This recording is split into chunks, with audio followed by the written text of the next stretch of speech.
Hello again everyone. Today I'm excited to be making a fun cheesecake recipe with a special brownie crust.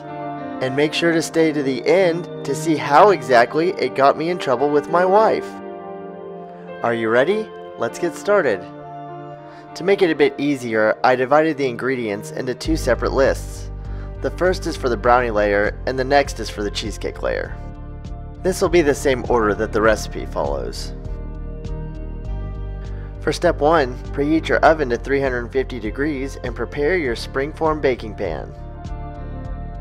This recipe calls for a 9-inch springform baking pan. But if you don't have a springform pan, any 9-inch round baking pan will work. Just make sure to spray with cooking oil. For step 2, melt your stick of butter. Just make sure to use a microwave-safe bowl or glass. I heated the butter in two 30-second intervals, stirring in between. After that, it was thoroughly melted.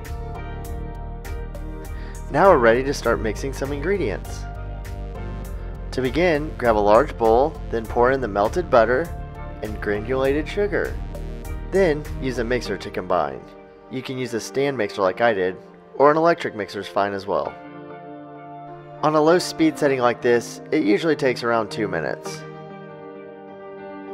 I think that the bright yellow of the melted butter looks really cool. Now that these two ingredients are mixed, we're ready for the next step.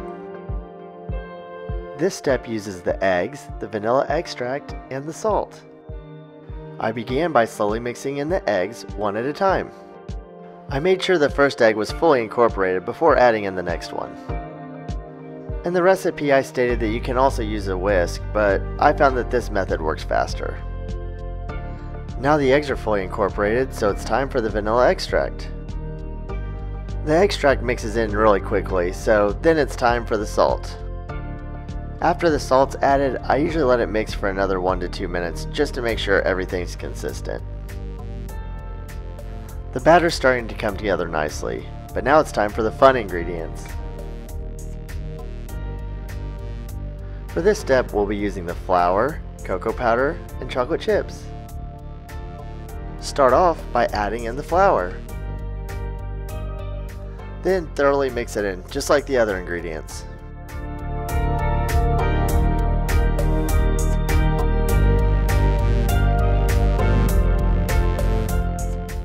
Next up, add in the cocoa powder.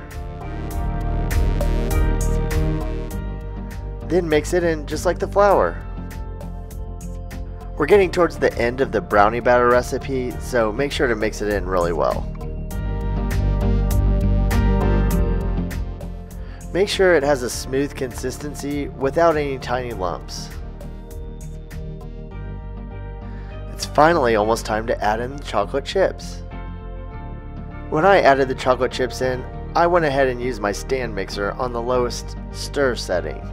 But you can also carefully stir it in using a spoon, or fold it in using a spatula. No matter which method you choose, just make sure to take your time and do it right. Now my batter's finally complete. It should look something like this. Carefully add your batter to the 9-inch springform or cheesecake pan. If you followed the first step correctly, it should already be ready to go. I've found it's easier to have extra hands for this step. But you won't be filming with a camera, so you can probably pull it off by yourself. Anyway, we carefully added the batter using a spatula. You could also use a spoon.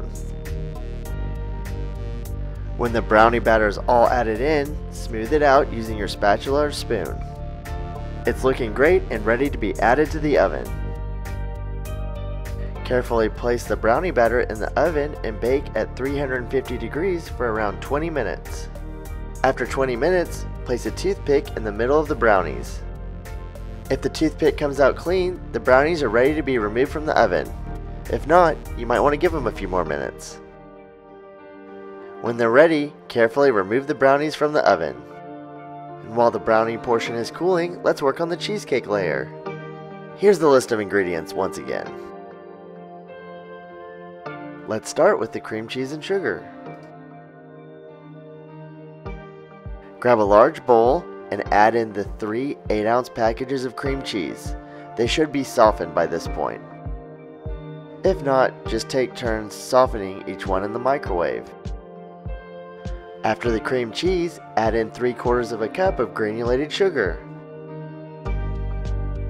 Now, mix the cream cheese and sugar together until they're smooth and creamy. This is another instance where you can use the stand mixer like I did, or your electric mixer. After around 2 minutes, it should be ready. And it will look like this. Next up, time for the eggs. I put each egg in a separate glass because they need to be added in one at a time. I kept the stand mixer stirring on low speed the entire time. I waited until each egg was fully incorporated before adding in the next one. The key with this step is to be patient and take your time. But even then, the whole process took less than 2 minutes. Alright, the third egg is added in. Let's let it mix for another minute. Alright, now it's fully mixed and ready for the next ingredients. Next up are the sour cream, heavy cream, and vanilla. I'm sure you have the routine down by now. I added in the heavy cream and sour cream first. And then, after those were mixed in, I added in the vanilla extract. I love adding in the vanilla extract because it smells great. Plus, I love the taste of quality vanilla. Once everything was mixed in, my wife used a spatula to scrape the edges and make sure nothing was left behind. And then it was time for the two friends to meet. The brownies had plenty of time to cool by this point. We slowly poured in the cheesecake batter over the brownie layer. Just like before, it can help to have extra hands. Someone can hold the bowl and the other person can scoop. Once the cheesecake batter was all added in, we leveled the top with a spatula. Now the cheesecake was really starting to come together. And even though they just met, we could tell the cheesecake and brownie layer were becoming fast friends. And now it was time to bake again. We added the cheesecake to the oven and baked at 350 degrees for 40 to 45 minutes. You want the cheesecake to be set, but still slightly jiggly in the center. And while the brownie cheesecake is baking, it's time for our fun goose fact. Did you know that geese can sneeze just like other birds and we do? And they sneeze for many of the same reasons as us. So the next time you're by your local pond and you hear a little sneeze, don't forget to say, "God bless you." And now back to the cheesecake. When the cheesecake is ready, it's time to turn off the oven. Just make sure to leave the cheesecake inside. Then, with the oven off, leave the door slightly ajar with the cheesecake inside for around 15 minutes. This will allow the cheesecake to slowly cool. After 15 minutes, the cheesecake's ready to be removed from the oven. Just make sure to use oven mitts because the cheesecake will still be hot. Next, grab a butter knife and run it along the edge of the pan. Remember to take your time and be careful.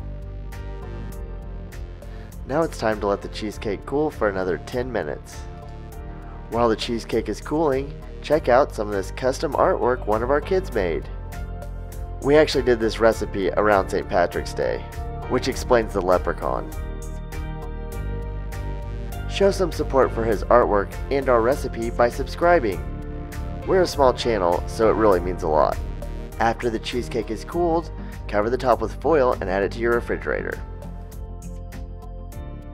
With cheesecakes like this one, I usually let it refrigerate at least 4 hours. In our case, we let it refrigerate overnight. The next morning, we were ready to continue with the recipe. After at least 4 hours, the cheesecake is ready to be removed from the fridge. We remove the foil and carefully remove the springform ring. We were really pleased with how the cheesecake turned out. At this point, it was basically ready to be sliced into pieces and served. But first, we decided to add the optional whipped cream. If you also decide to add whipped cream, you can add it at this point or add it after you slice each piece. We actually went with both. We added it now and gave each person the option of adding more with their slice. But this cheesecake was awesome. It tasted great. The brownie layer and the cheesecake matched perfectly. But it did get me in trouble with my wife. When we were down to the last piece, I asked my wife if she wanted a slice of cheesecake and she said no. Out of the kindness of my heart, I waited 24 hours and then I decided to eat the last piece of cheesecake. She came in and was very upset that I had eaten the last piece. Her argument was that I did not indicate that it was the very last piece whenever I offered it to her the day before, and if I would have, she would have eaten it. My argument is that it shouldn't make a difference if it's the last piece or not. If you want the cheesecake, say you want the cheesecake. But I have learned a lesson and I will not be eating the last piece of cheesecake ever again, or at least anytime soon. But we thought it would be great to allow you guys to weigh in the comment section below. Let us know what you think and we'll see you next time.